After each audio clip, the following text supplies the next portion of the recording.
Hello and नमस्कार everyone, मैं doctor महिमा भारत होम्योपैथी से।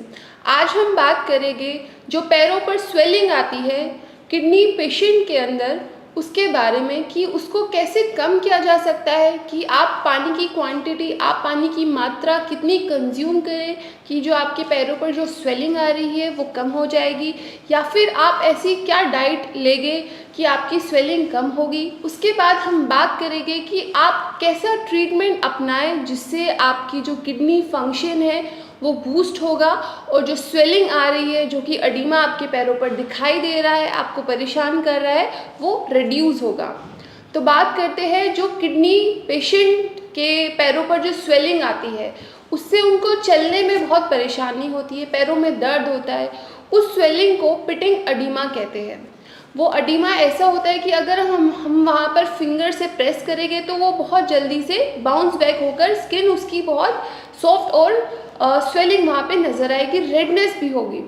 चलने के साथ साथ और भी बहुत दिक्कतें आती है। अगर किसी की बॉडी में स्वेलिंग आ रही है तो उसका, अगर बॉडी में पानी का रिटेंशन हो रहा है, पानी भर रहा है, स्वेलिंग आ रही है, तो उसका ब्लड प्रेशर भी बहुत हाई हो जाता है। अब हम जानते हैं कि अगर किसी का ब्लड प्रेशर हाई होगा तो वो किडनी के लिए बहुत हार्मफुल है, वो हृदय के लिए बहुत हार्मफुल है।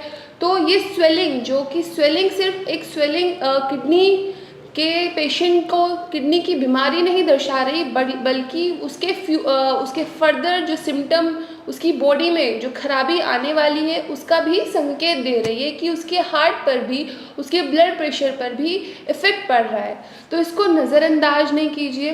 तो अब बात करते हैं कि क्या हम ऐसा कर सकते हैं कि जो स्वेलिंग आ रही है उसको रिड्यूस कर सकते हैं। इसके दो ऑप्शन हैं, या तो आप अपनी डाइट में ऐसा चेंजेस लेकर आए कि जो स्वेलिंग है वो कम हो जाए।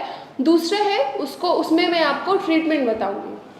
फर्स्ट है कि आपको कितना वाटर कंज्यूम करना है। अगर जो किडनी का पेशेंट है वो ज़्यादा पानी कंज्यूम करता है तो वो फ्लूइड रिटेंशन होता रहता है। क्योंकि किडनी पेशेंट में जो किडनी डैमेज हुई है वो किडनी फंक्शन अच्छे से नहीं कर पा रही है और किडनी रेगुलेट नहीं कर पा रही है, वाटर का जो एक्सक्रीशन है वो अच्छे से नहीं हो पा रहा है। अब पानी का एक्सक्रीशन, पानी बॉडी से बाहर निकल नहीं पा रहा है, वो बॉडी में इकट्ठा हो रहा है, इसकी वजह से बहुत दिक्कतें आ रही है। जो कि टॉक्सिक प्रोडक्ट्स है जैसे कि क्रेटेनाइन हुआ, यूरिया हुआ, वो भी बॉडी में इकट्ठे हो रहे हैं और उनकी वजह से किडनी और ज़्यादा डैमेज हो रही है। बॉडी में अलग अलग प्रकार के सिम्टम आपको नज़र आ रहे हैं। तो अगर आप किडनी पेशेंट हैं, अगर स्वेलिंग आ रही है, एडिमा आपके पैरों पर नज़र आ रहा है, फेस पर भी अगर पफीनेस बहुत ज़्यादा नज़र आ रही है, तो आपके लिए बहुत इम्पॉर्टेंट है कि आप अपनी पानी की जो क्वांटिटी है, आप पानी की मात्रा को कम कर दीजिए। आप सिर्फ 700 ml से 1 लीटर तक पानी कंज्यूम कर सकते हैं। वो भी डिपेंड करता है कि अगर आप डायलिसिस पर है या फिर आप डायलिसिस पर नहीं हैं। अब आप ये पानी की मात्रा कैसे कम करेंगे? जितनी भी पानी की आवश्यकता है सिर्फ उतना पीजिए। बाकी अगर आपको जल्दी जल्दी प्यास लग रही है तो अगर आपके लिप्स ड्राई हो रहे हैं तो आप अपने लिप्स को गीला कर सकते हैं, आइस उस पर अप्लाई कर सकते हैं। इससे क्या होगा, आप ज़्यादा पानी कंज्यूम नहीं करेंगे। सेकेंड टिप है कि आप जो फ्लूइड इनटेक करते हैं, जैसे आप कॉफ़ी ले रहे हैं, आप टी ले रहे हैं, आप छाछ ले रहे हैं, ये जो फ्लूइड के जो प्रोडक्ट्स होते हैं उनका आप कंजप्शन कम कर दें, क्योंकि इनमें भी वाटर होता है। तो ये फ्लूइड रिटेंशन और ज़्यादा आपकी बॉडी में होगा। तो सिर्फ आप उतना ही वाटर लीजिए जितना आपकी बॉडी को ज़रूरत है, सिर्फ आप पानी पीजिए और जो फ्लूइड है जैसे छाछ है, कॉफ़ी है, उनको बिल्कुल आप बंद कर दीजिए। सेकंड है कि जो पेशेंट जिनको बहुत शौक होता है, जो नमकीन ज़्यादा खाते हैं, सॉल्ट से रिलेटेड जो प्रोडक्ट ज़्यादा खाते हैं, जो कि फ्राइड चीज़ें ज़्यादा खाते हैं, तो सोडियम का रिटेंशन बॉडी में होने लगता है। किडनी पेशेंट की से रिलेटेड सोडियम का जब रिटेंशन होगा तो पानी भरने लगेगा बॉडी में और स्वेलिंग बढ़ने लगेगी। तो किडनी पेशेंट जो है उनको ये मैं सलाह दूंगी कि आप जो अगर नमकीन ज़्यादा खा रहे हैं, अगर आप सॉल्ट अपने खाने में ज़्यादा ले रहे हैं, तो आप इसको बिल्कुल बंद कर दीजिए।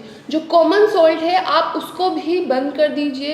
अगर आप पानी की क्वांटिटी को कम करेंगे और अगर आप अपनी सॉल्ट का कंजप्शन कम करेंगे तो आप कुछ दिनों में देखेंगे कि आपकी जो स्वेलिंग है वो 3 से 4 दिन में डिसअपेयर हो जाएगी। अब ये हुआ कि टेम्परेरी जो है कि टेम्परेरी कुछ दिनों के लिए आपने ये रिड्यूस, आपकी जो स्वेलिंग है वो रिड्यूस हो जाएगी, ये कुछ पानी की क्वांटिटी कम करने से और अपनी डाइट में रिस्ट्रिक्शन करने से। अब बात करते हैं कि इसका क्या कोई परमानेंट इलाज है कि आपकी जो किडनी है, जो स्वेलिंग आ रही है किडनी में, जो फंक्शन अच्छे से नहीं हो पा रहे हैं, कि हम उसको परमानेंटली ठीक कर सकते हैं? तो यस, अब मैं आपको बताती हूँ जो आपकी किडनी है उसमें ऐसी कैपेसिटी नहीं है कि जो उसमें खराबी आई है कि वो ठीक हो जाए। अगर आपकी किडनी श्रिंक हो गई है, साइज़ छोटा हो गया है, या फिर उसके जो नेफ्रॉन्स है उसमें डैमेज, वो नेफ्रॉन्स डैमेज हो गए, तो किडनी फिर से ठीक नहीं हो सकती। पर आपकी किडनी का एक बहुत इम्पोर्टेंट फंक्शन है, बहुत अच्छी एक चीज़ होती है किडनी में कि किडनी अपना फंक्शन इंक्रीज़ कर देती है।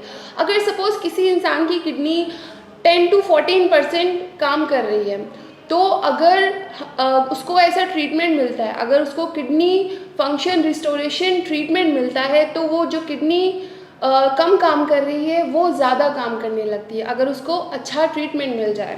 तो आपके लिए बहुत इम्पोर्टेंट है कि आप अपनी डाइट भी रेगुलेट करें, आप वाटर क्वांटिटी भी रेगुलेट करें, उसके साथ ऐसा ट्रीटमेंट लें जो कि किडनी के जो फंक्शन को बूस्ट करे। अब किडनी फंक्शन बूस्ट होगा तो अगर एक किडनी आपकी ख़राब भी हुई है तो दूसरी किडनी का फंक्शन बूस्ट हो गया, इससे आपकी जो सिम्टम आ रहे हैं वो कम हो गए और क्रिएटिनाइन और यूरिया का एक्सक्रीशन ज़्यादा होने लगेगा और GFR लेवल बढ़ जाएगा। तो अब बात करते हैं कि ऐसा क्या ट्रीटमेंट होगा जिससे आपका किडनी फंक्शन रिस्टोरेशन ट्रीटमेंट हो जाएगा। जो एलोपैथिक ट्रीटमेंट होता है उसमें अगर आप अपना प्रिस्क्रिप्शन उठाकर देखते हैं तो उसमें अगर आप जो भी मेडिसिन है उसको गूगल करेंगे तो आपको मालूम चलेगा उसमें कोई भी ऐसी मेडिसिन नहीं है जो किडनी के फंक्शन को अच्छा कर रही है। वो मेडिसिन यही होती है कि आपका बीपी कंट्रोल कर रही है, आपका डायबिटीज़ कंट्रोल हो रही है। तो ये जो फर्दर अदर कॉजेज़ होते हैं किडनी जो ख़राब करने के, उसको रेगुलेट कर रही है, पर कोई भी मेडिसिन ऐसी नहीं है जो किडनी फंक्शन को बूस्ट कर रही है। तो पर होम्योपैथिक में ऐसा ट्रीटमेंट है जो कि किडनी फंक्शन को बूस्ट कर सकती है। तो अगर आप किडनी के पेशेंट हैं, अगर आपके पैरों पर स्वेलिंग आ रही है या फिर क्रिएटिनाइन यूरिया आपकी बॉडी का ज़्यादा है, GFR लेवल कम हो गया है, तो आप मुझे कंसल्ट कर सकते हैं, आप मेरा अपॉइंटमेंट ले सकते हैं और मैं डॉक्टर महिमा और मेरी भारत होम्योपैथी की मेडिकल टीम आपकी हेल्प करेगी। आप हमसे ऑनलाइन कंसल्टेशन के थ्रू भी बात कर सकते हैं। धन्यवाद।